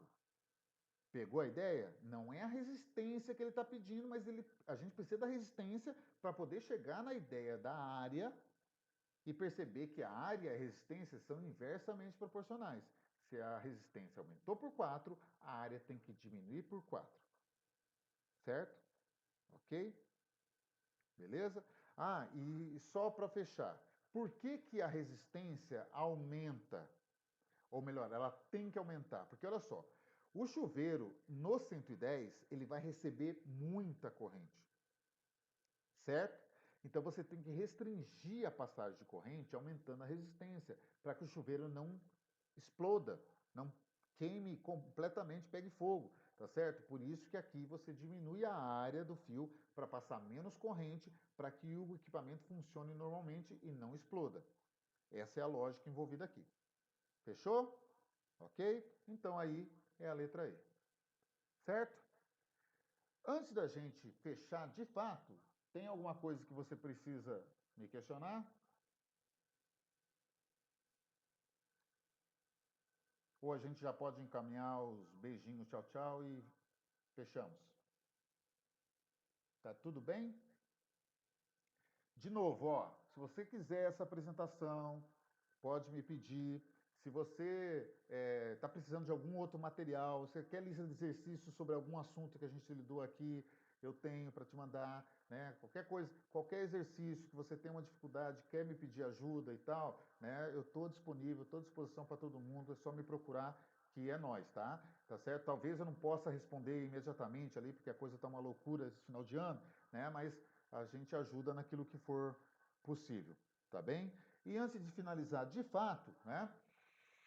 Respira lá na hora da sua avaliação, mesmo fora, numa outra prova que não seja Enem, respira sempre, isso oxigena a cabeça, melhora a nossa forma de pensar, tenta ficar sempre hidratado, principalmente numa prova de longa duração, você precisa se hidratar, concentração ao máximo, não deixa, em virtude até da hidratação, não deixa de levar o seu kit Enem, leva bastante água, leva o que comer, leva o seu santo da preferência, um monte de caneta para todas funcionarem. Você já fez o domingo passado, você já tem uma noção de como você vai se comportar nesse aspecto também, né? E força sempre, boa prova e que a força esteja com você onde você quer que esteja. Beleza? Ok? Muito obrigado pela sua presença, pela sua participação e, de novo, estou à disposição de vocês na hora que vocês precisarem e no que vocês precisarem em relação à minha disciplina. Beleza? Ok? Um beijo, um abraço, até mais.